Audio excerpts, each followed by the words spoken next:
En la clase de hoy vamos a hablar de los antecedentes de la música electroacústica, para comprender de alguna manera que eh, estas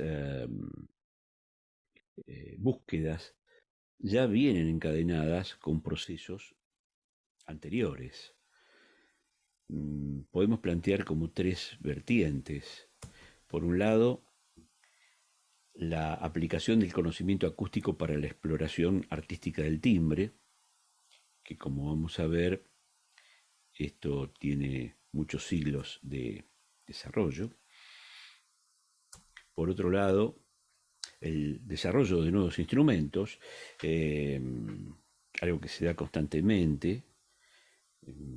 No debemos sacarnos un poco de la cabeza la idea de que, por ejemplo, un organismo como una orquesta eh, es algo instituido y siempre ha sido de la misma manera. Ustedes piensen que, por ejemplo, en el caso de los instrumentos de viento metal, muchos de ellos se terminaron de desarrollar bien entrado el siglo XX. E inclusive hay búsquedas posteriores, ¿no? Hace unos años atrás yo recuerdo que fui en un concierto en Buenos Aires, se mostraba un triple corno, es decir, actualmente el corno estándar es un corno doble, pero eh, Luthier, digamos, fabricó un modelo que tenía, digamos, una tercera opción de transposición, ¿no? Entonces, quién sabe si a lo mejor dentro de un tiempo no demasiado amplio, ese corno se eh, transforma en el estándar de los distintos instrumentos, ¿no?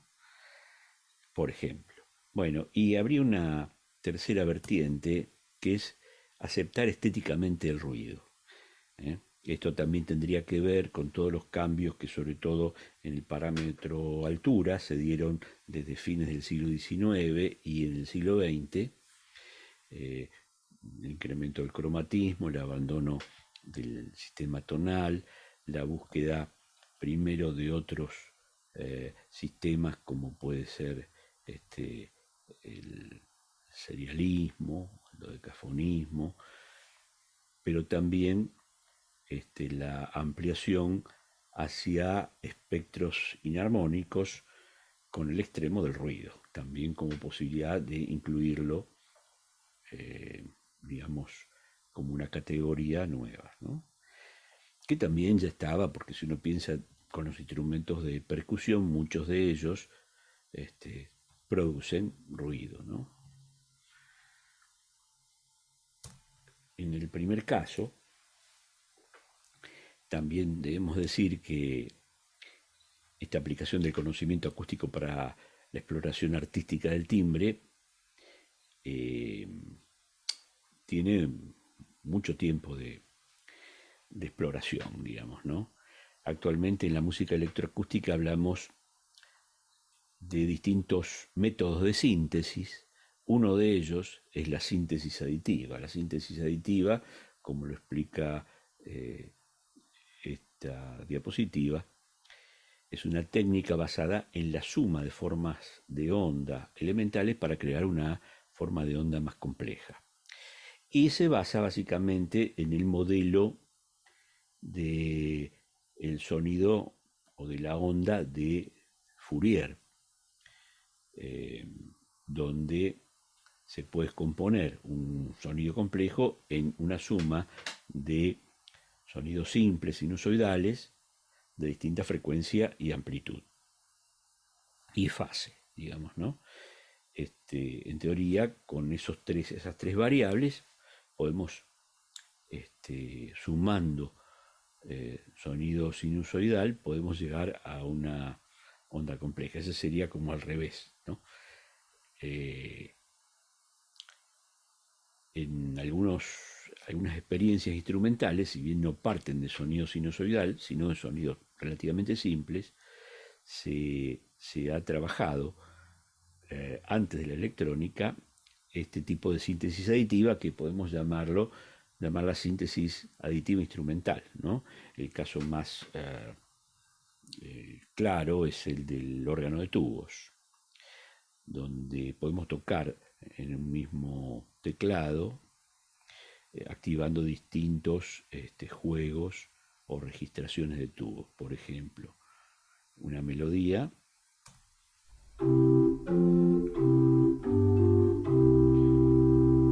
tiene un timbre con un juego, con otro juego tiene un timbre distinto.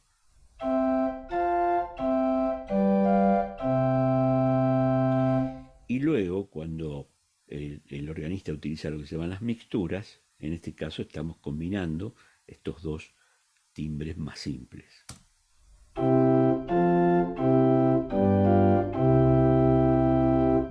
Por supuesto que aquí se dan, cuando analizamos los componentes, octavas paralelas, quintas paralelas, que como se produce una amalgama tímbrica, son aceptadas, ¿no? Es decir, no estamos escuchando, digamos, una polifonía, estamos escuchando un timbre donde está todo fusionado. Es una cuestión de percepción, digamos. También ya desde el siglo XVIII, cuando se consolida un poco la orquestación y la instrumentación, ¿no? Hasta el siglo XX, se han ido desarrollando técnicas de instrumentación. Por ejemplo, la más tradicional es la duplicación de octava, ¿no? Acá hay un ejemplo de Rossini, de los tantos que podemos encontrar, casi yo diría en cualquier partitura clásico-romántica, donde hay duplicación de octava, en este caso entre la línea del clarinete y el fagot, que son las dos, lo que corresponde aquí a los dos pentagramas superiores de este fragmento. Tenemos la cuerda que comienza con el acompañamiento y en el segundo compás entran estos dos instrumentos haciendo lo mismo, pero a diferencia de octavas, o sea, haciendo todas octavas paralelas. Y claro, la percepción tiene que ver con que el clarinete aquí está haciendo o reforzando el segundo armónico de los sonidos del fagot.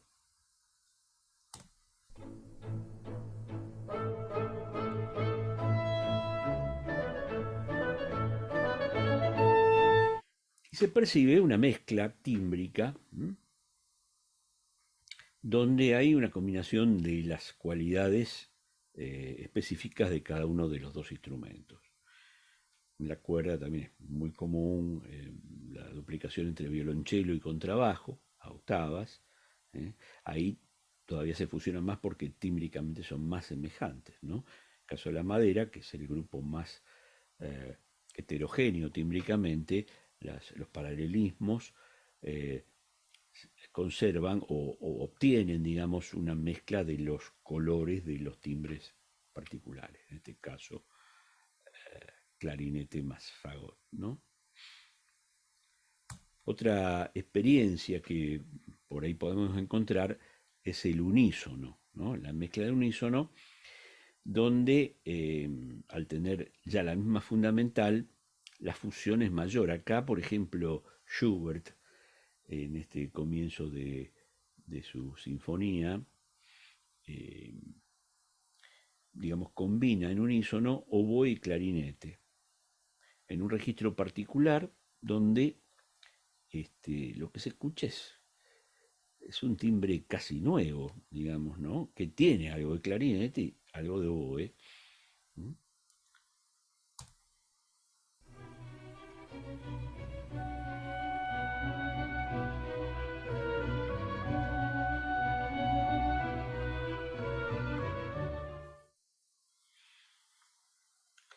Todos son casos entonces de síntesis aditiva instrumental, solo que no se lo llamaba así, hoy en día lo llamamos así.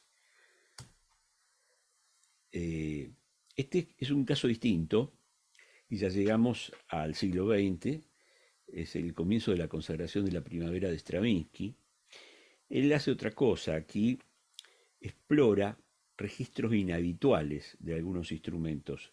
Este caso es muy célebre, es el comienzo de la consagración con el solo de fagot, donde manda al fagot a sus notas más agudas, el extremo agudo. Ustedes saben que todos los instrumentos, sobre todo los de la madera, cambian mucho en su registro en cuanto a color, en cuanto a timbre, porque, digamos, en el agudo, bueno, se tienden como a destimbrarse. Además, en el caso del fagot, cuando uno lee los libros de orquestación, eh, nos recomiendan que, sobre todo para los principiantes, bueno, lo usemos para lo que fue pensado, que es el bajo de la madera, es decir, que normalmente funciona en el grave. Y acá Stravinsky desobedece eso y le pide las notas más agudas. Y uno diría, bueno, esto si lo hubiera hecho un principiante, el profesor le diría que está mal, porque, digamos, bueno, es como pedirle una cosa un poco antinatural, es decir, quizá en ese registro piensen que esto está escrito en clave de do en cuarta, ¿no? O sea, es un registro, digamos, medio agudo, que podría ser muy cómodo para un clarinete, para un oboe. Entonces tal vez el maestro le hubiera dicho eso al alumno Stravinsky, mira, ¿por qué no lo escribís para clarinete, que va a tocar más cómodo, etcétera? Pero Stravinsky, eh, él quería un timbre único. Piensen ustedes que la consagración de la primavera alude un poco a la Rusia primitiva, y él no quería un, un timbre que los oyentes de aquella época ya tuvieran un poco estandartizado, ¿no? Entonces, este, hace digamos, crea un timbre nuevo, porque, digamos, bueno, hoy en día esto es un clásico del siglo XX y la gente, ya la escuché una vez, dice, bueno, es el fagot de la consagración, ¿no? Es todo un ícono, pero eh, la primera vez que uno lo escucha dice, ¿y esto qué es? ¿Qué instrumento es? Y eso es lo que quería Stravinsky, un instrumento desconocido, como si fuera un instrumento primitivo, que tocan los personajes de la obra, ¿no? Entonces, aquí tenemos un registro no habitual con el cual se logra un timbre no habitual. Es decir, no es el timbre típico del fagot.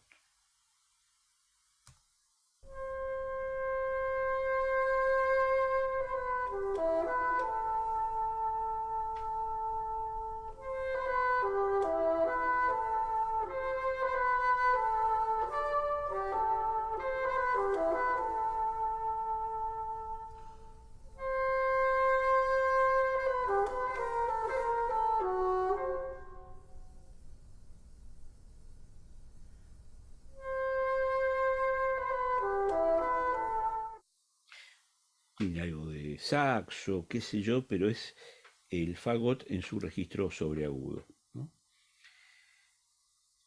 Acá ya no sería, digamos, síntesis aditiva porque él no suma nada, sino explotar, digamos, los distintos colores de, que los distintos registros de cada instrumento tienen reservados, ¿no? Y sobre todo aquellos que no fueron tan utilizados en la música preexistente.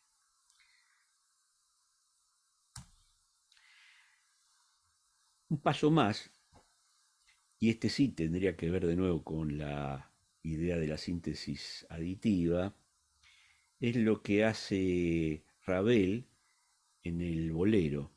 Ustedes saben, lo conocerán al bolero, que es una línea que se repite incansablemente durante toda la pieza, obsesivamente, y lo que va haciendo Ravel es reorquestar siempre esa melodía y también, digamos, los instrumentos que hacen el acompañamiento. Y en general se la va dando a solos, es decir, empieza, creo que es la flauta tocando la melodía, después va pasando esa melodía en cada nueva aparición a distintos instrumentos solistas, y cuando la obra luego ya va a alcanzar su clímax, ahí sí a lo mejor son grupos de instrumentos los que tocan la melodía y también el acompañamiento. Va de menos a más y termina con un tutti muy potente, digamos. Pero hay un pasaje que ha generado muchísima discusión, porque él pone la melodía, digamos, duplicada y genera como 5 voces que se mueven en paralelo. Y si se alcanza a ver la partitura, bueno, la pieza está, digamos, sin armadura de clave y su centro, digamos, es la, como si fuera un la menor. Pero sin embargo, en este pasaje, y solamente en este pasaje, hay 2 pícolos. Arriba del todo está la flauta, que va haciendo como un ostinato con una misma nota repetida. Pero las 2 líneas siguientes son las que corresponden al pícolo 1 y 2 que lleva esta partitura. Y si alcanzan a ver, hay 2 armaduras de clave diferentes entre sí. Es decir, el pícolo 1 tiene fa, do, sol, re, 4 sostenidos, y el pícolo 2 tiene fa sostenido. Debemos aclarar que si bien los pícolos son instrumentos transpositores, son los que se llaman transpositores de octava, es decir, que si la pieza está en la no tendría que tener ninguna armadura. Distinto es el caso, por ejemplo, de lo que sí hay, que es un clarinete, que entonces sí, como es transpositor, entonces tiene otra armadura de clave, eso es habitual, ¿no? Pero quien lee esto dice, bueno, acá hay un pasaje de 3 tonalidades, porque tenemos, por ejemplo, la celesta, que es los 2 pentagramas que están más abajo, que está respondiendo a la tonalidad de la armadura clave, o sea, nada.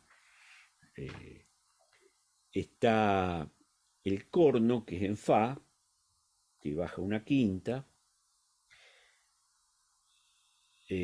Ahí todo eso estaría, digamos, en la tonalidad original, que es la que sigue y la que precede. Es decir, si ustedes escuchan la obra no cambia de tonalidad, siempre está en la misma tonalidad. Creo que al final hace una modulación, bueno, pero eso no importa. Pero básicamente en todo este pasaje es todo, digamos, monotonal, digamos así. Y uno dice, ¿por qué esas armaduras de clave distintas? Que le agarro acá a Ravel esta idea de hacer algo tritonal, politonal en este momento. Si uno lo escucha, no escucha 3 tonalidades, uno escucha la melodía nueva, va, que entra de nuevo, digamos, con otro timbre muy particular. Si uno analiza lo que va haciendo cada instrumento de eso, yo ahí puse en grande, digamos, la primera nota. Está todo, en realidad, sonando una octava más arriba, ¿no? El corno hace un re, la celesta, las 2 voces de la celesta hacen otros re, pero digamos el corno, ahí lo vemos haciendo un re 4, en realidad va a sonar un re 5, porque está todo, hay que verlo una octava más arriba. La celesta acá tiene el re 5 y el re 6, que insisto, suena una octava más arriba. Y los pícolos, el pícolo 2 hace un la y el pícolo 1 hace un fa sostenido.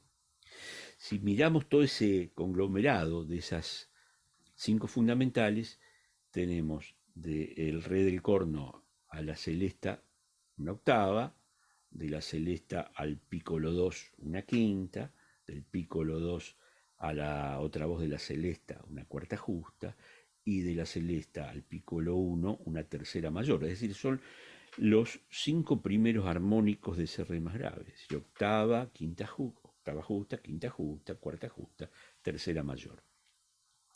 Y si seguimos toda la partitura, todo se mueve en paralelo siempre. Todas las terceras mayores, todas las quintas justas. Por eso él pone la armadura de clave, porque le resulta más práctico tener que poner tantas alteraciones adicionales conforme, es decir, para lograr siempre que las terceras sean mayores, que las quintas sean justas, etc. Pero entonces, lo que él logra es un híbrido, porque en realidad uno dice, bueno, pero si estos fueran 5 sinusoidales, se armaría un timbre de 5, un espectro, digamos, de 5 frecuencias. Pero no olvidemos que cada uno de estos son las fundamentales de un timbre, es decir, el corno tiene su timbre, tiene su serie armónica, la celesta tiene su serie armónica, los pícolos, aunque digamos por ahí tienen pocos armónicos, pero tienen sus armónicos. En realidad por eso se llama síntesis aditiva instrumental, porque no estamos sumando sinusoides, sino estamos sumando timbres que ya son complejos entre sí, pero que, como respetan esta cuestión, se logra, como ocurre un poco en el caso del órgano, una especie de híbrido donde nuestra percepción tiende a fusionar todo esto en un timbre único muy, muy particular. Vamos a escuchar un fragmentito.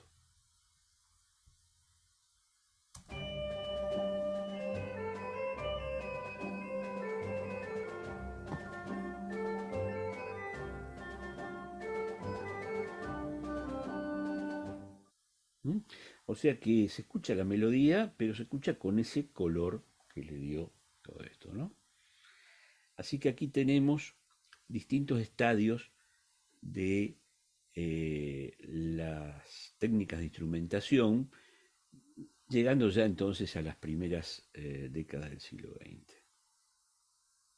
Todo esto implica que, digamos, yo casi que no dudo que si Ravel hubiera tenido un sintetizador, si en vez de haberlo compuesto en el año 28 lo hubiera compuesto en el 60 y pico, cuando ya estaban los sintetizadores, a lo mejor lo hubiera hecho con un sintetizador a esto. O sea, él hace, digamos, esa misma idea, pero con instrumentos.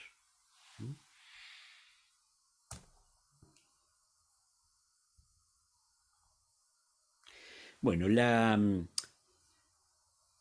otra cuestión, el otro camino, es el desarrollo de nuevos instrumentos.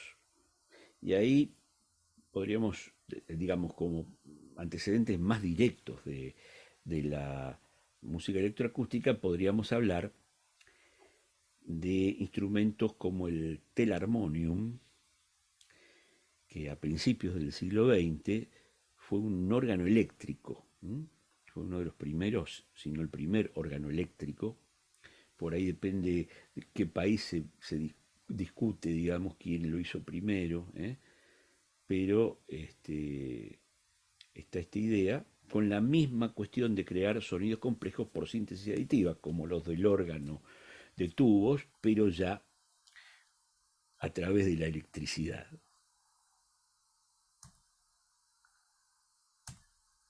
Y luego suceden otros grupos de instrumentos.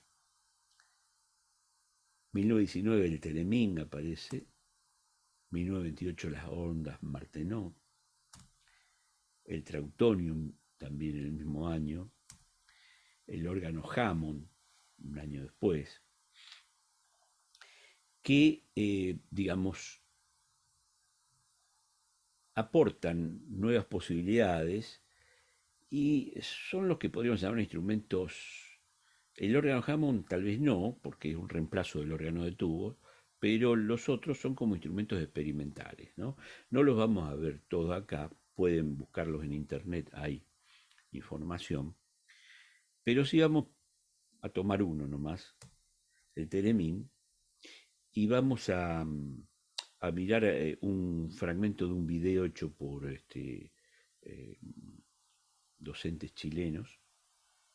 El theremin es un instrumento musical inventado por Leon Theremin en 1919.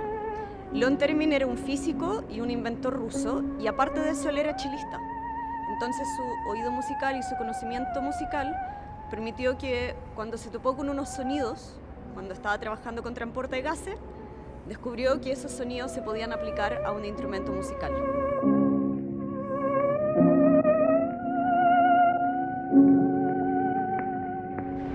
¿Cómo funciona esto? Tenemos dos antenas. Esta antena de acá es la que hace que el tono varíe.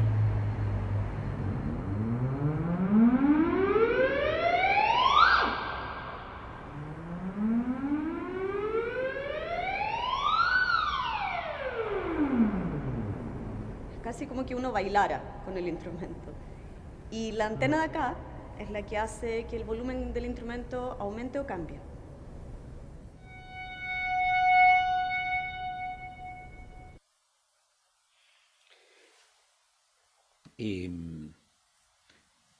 Es un instrumento que ha sido usado por ahí en algunas músicas para películas de ciencia ficción de unas cuantas décadas más atrás, de la época de su invención o casi.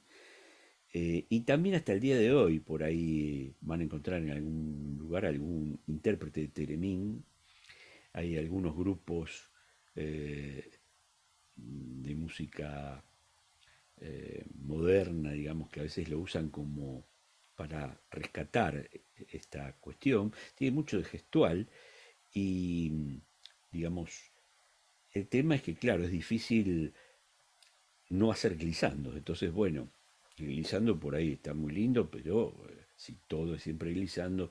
De todas maneras, como han visto en el caso del autor, que era chelista, entonces él ubicaba la mano de tal manera como podría ser un chelista en sus posiciones y hacía buenos legatos, digamos, y se ubicaba perfectamente en una escala tonal, ¿no? Eh, por supuesto, él no tenía muchos intereses en cuanto a la música de vanguardia, entonces tocaba melodías más bien tradicionales. Eh, el instrumento fue incluido por algunos autores de música contemporánea, ¿no? La tercera vertiente es esta que incluye la cuestión del ruido. Y ahí el hito, digamos, es el futurismo. El futurismo fue un movimiento que sobre todo se desarrolló en Italia antes de la Primera Guerra Mundial o un poquito después también, que abarcó todas las artes y en el caso de la música, el autor que más se destacó fue Luigi Russolo, quien en 1913, también entonces la época más o menos de la consagración de la primavera de Stravinsky, propone la creación de lo que él llama los intona rumori. ¿Qué quiere decir? Si traducimos, intona es canta, entona, rumori es ruido. Sería algo así como cantadores de ruido, entonadores de ruido. Y eran dispositivos mecánicos que producían ruidos. Y ahí se ve, en esa foto, está Russolo y Hugo Piatti, que era otro futurista de la época, con algunos de estos intona rumori en sus versiones originales. Son cajas y como ven tienen bocinas, pero no sé si se alcanza a ver, Russolo le está dando manija. Piensen ustedes en 1913, o sea, todavía estaban, qué sé yo, las vitrolas, por ejemplo, cosas así, ¿no? Entonces, él también hace, son instrumentos mecánico-acústicos, no son electrónicos, pero destinados a producir distintos tipos de ruido. Y Russolo, que en realidad era un artista plástico, no era músico, pero que se entusiasmó con todo esto, él eh, investigó bastante, fabricó instrumentos y hasta hizo partituras y compuso obras con ruidos. Acá tenemos un fragmento de una partitura de El risveglio de una città o El despertar de una ciudad, que es una de las obras de Russolo, ¿no? Y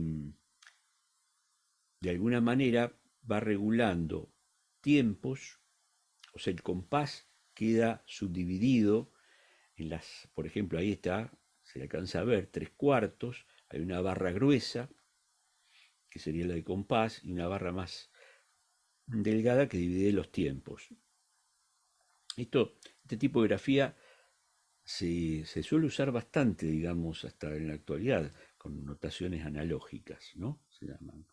Y luego la raya indica la duración, o sea que esas rayas que van subiendo escalonadamente tiene que ver con las distintas velocidades con las que el intérprete tiene que darle a la manivela, y como ocurre con cualquier cosa a manija, digamos, cuanto más velocidad toma, más sube la frecuencia y por lo tanto sube el sonido. Por supuesto que no van a encontrar notas definidas, porque además, insisto, daban ruido, pero el ruido va a ir elevándose el registro, ¿no? Y aproximadamente hay ruidos que son más agudos y lo ponen clave de sol. O sea, es una notación aproximada, pero mucho más exacta de lo que uno podría suponer, ¿no? Entonces ahí tiene una partitura orquestal, es decir, con los distintos instrumentos que están puestos adelante los nombres, todos en italiano, porque eran italianos, ¿no?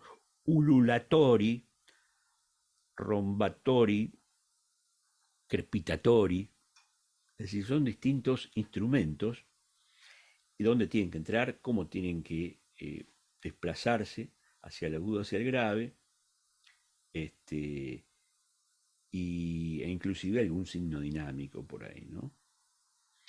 Él lo llamó a esto grafía enarmónica, y lo de enarmónico, bueno, tiene que ver con que, ustedes saben que esa palabra que por un lado tiene que ver con habitualmente le damos el significado de, bueno, dos maneras de escribir una misma altura, ¿no? Qué sé yo, fa sostenido y sol bemol son enarmónicos, decimos. Pero también, eh, digamos, se remonta a los griegos, ¿no? Donde había cuartos de tono o divisiones más chicas que el semitono, ¿no? Entonces, él más que nada lo enfoca por ese lado, admitiendo que entonces que estos, digamos, son sutilezas de frecuencias que no se podía obtener con un instrumento temperado. Tenemos un fragmentito de una versión que se hizo hace poco, digamos, de esta obra justamente. Es un fragmento lo que tenemos acá, pero en todo caso, después les voy a dar unos links a unos videos de donde yo saqué este fragmentito, ¿no?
Y acá tenemos una especie de reconstrucción libre de un Intona Rumori. Digo reconstrucción libre porque, a diferencia del caso anterior, eh, acá vamos a ver el autor del instrumento de esta versión, nos lo muestra después por dentro y pone como como unas sierras, llamémosle, de acrílico, que obviamente en la época de este, de Russolo no estaban, serían seguramente o de madera o de metal, pero, o sea, este muchacho los hizo con, digamos, materiales actuales, ¿no? Sería algo así como un Intona Rumori vintage, qué sé yo. Pero es interesante porque nos muestra cómo funcionaba. El funcionamiento es, o sea, están como los planos y es muy similar a lo que hacía Russolo.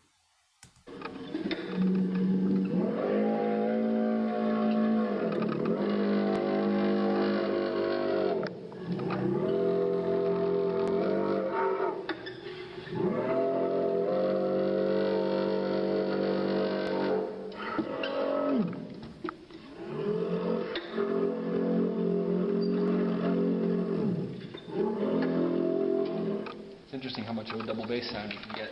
Yeah. Close to the. So we have, I don't know if you can see this. We have sawtooth, a adjustable squares, masonite wheel, and this thing, which when it spins, it'll hit the strings.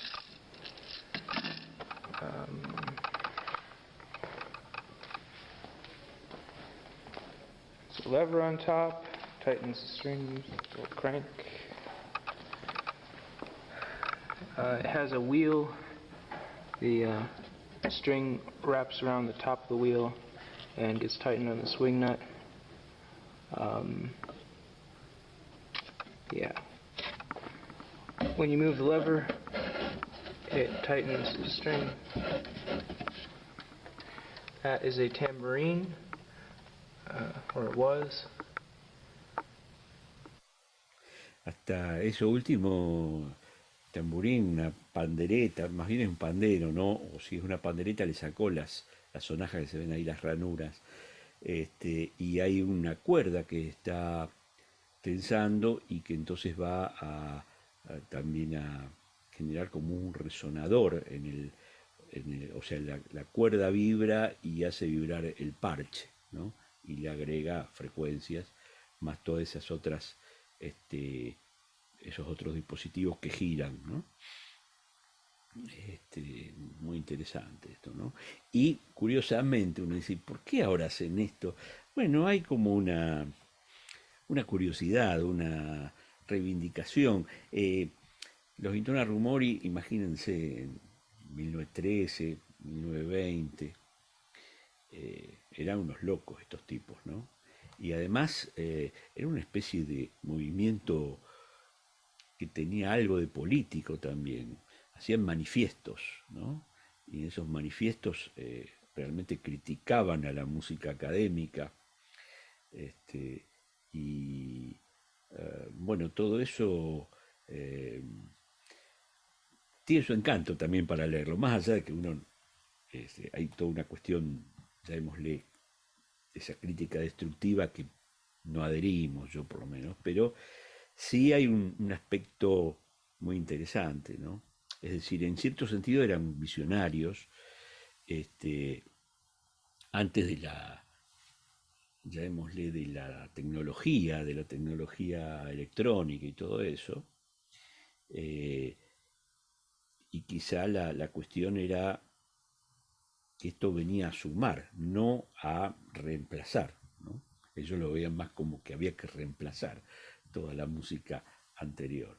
Eh, Así que bueno, después algunos de ellos cayeron también en cuestiones vinculadas al fascismo y eso digamos, aumentó todavía el descrédito de todo este movimiento y tenían que pasar muchos años como para que de alguna manera se lo valorara en su medida que también la tiene, ¿no? Es como el primer gran eh, movimiento, digamos, que pone sobre el tapete el asunto de valorar los ruidos ya no como una cosa, en todo caso, un acompañamiento, o un relleno o un, entre comillas, efecto momentáneo, uno podría decir, en una obra, qué sé yo, de un autor romántico, por ahí hay un golpe de platillo, el platillo hace un ruido, ¿no? Este, pero la obra respeta las escalas, las tonalidades, todo eso, y por esta como si fuera una pizca de inarmonicidad en algunos golpes, ¿no? Etcétera. Pero estos son ruidos solamente, ¿no? Los Intona Rumori, bueno, se hicieron conciertos con ellos y no solamente en Italia, también fueron a Francia y parece ser que un joven francés, digamos, los escuchó y le voló la cabeza, digamos, ese joven francés era Edgar Varese. Varese, después de su formación en, en Francia y de padecer todos los estragos de la guerra, donde se le destruye el material que tenía ahí. Él va a Estados Unidos y empieza como de cero, ¿no? En Estados Unidos. O sea, las partituras que de él conservamos son las de hechas en su etapa americana. Y hay una obra emblemática de Varese que se llama Ionization, ionización, que es de esa época, 1929-1931, o sea que, digamos, 15, 20 años después de la experiencia de Russolo. ¿Y qué tiene de particular esta obra? Que es solamente para instrumentos de percusión. Y el mismo Varese dice que él la considera la primera obra donde hay un intento de organizar el ruido. Es una obra para 13 percusionistas, son creo que 42, 43 instrumentos de percusión, cada percusionista tiene su set de instrumentos y hay un solo instrumento o un par que dan alturas, el piano y un glockenspiel, pero el piano debe ser un clúster, es decir, con el antebrazo, mejor dicho con el izquierdo, debe tocar un conjunto de teclas, de tal manera que produce, digamos, todo un gran complejo de segundas menores, ¿no? Y con la otra mano hace como un complejo de cuartas justas y cuarta aumentada, que era una interválica que le gustaba mucho a Varese, que es replicada o reforzada con el glockenspiel, pero ese complejo es siempre el mismo. Entonces, ¿qué pasa? Él está usando dos estrategias que vamos a ver muchas veces en obras contemporáneas para debilitar la pregnancia de la altura de los sonidos tónicos. Es decir, si yo escucho un sonido de un bombo, por ejemplo, de un instrumento inarmónico, no voy a poder establecer una melodía, entre otras cosas porque normalmente escucho la misma altura. En realidad no es una altura, es una franja, ¿no es cierto?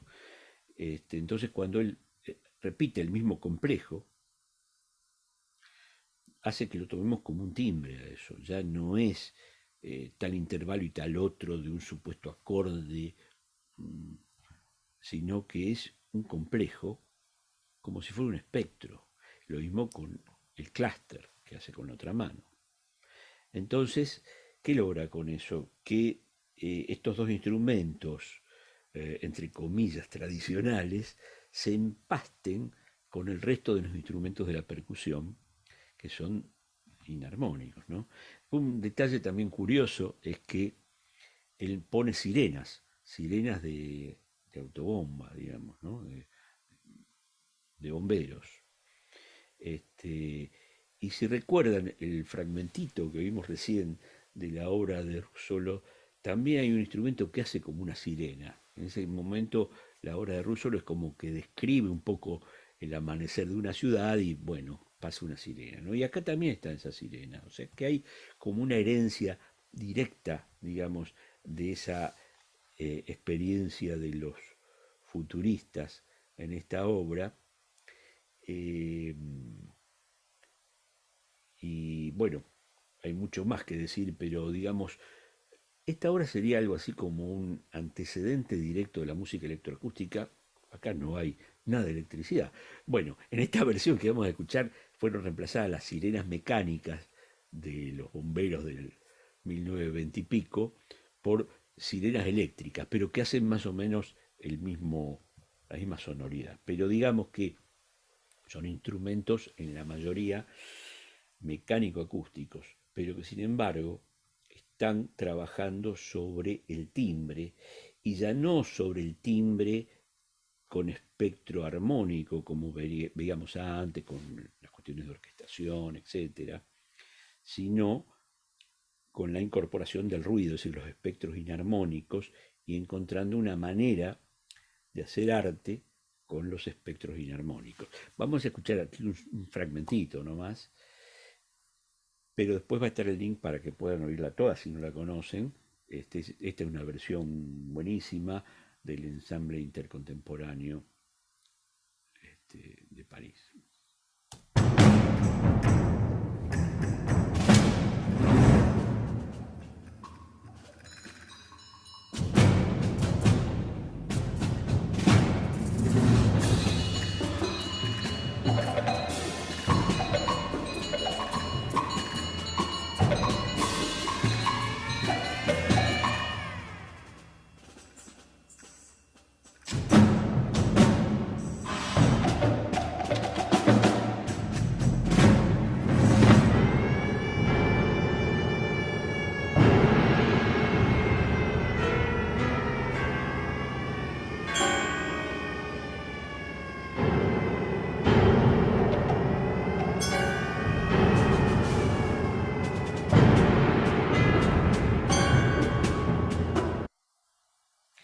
Y para aquellos que digan, bueno, la percusión, esto es ritmo, sí, por supuesto que hay ritmo, pero es ritmo y timbre lo que está trabajando acá. Y eso mismo se puede trabajar con la música electroacústica. De hecho, ustedes piensen que Varese también hizo obras electroacústicas. La década del 50, el poema electrónico. Entonces, él estaba como adelantado a su tiempo y, y ya estaba con la mentalidad que iban a tener después los músicos electroacústicos, pero un par de décadas antes, ¿no?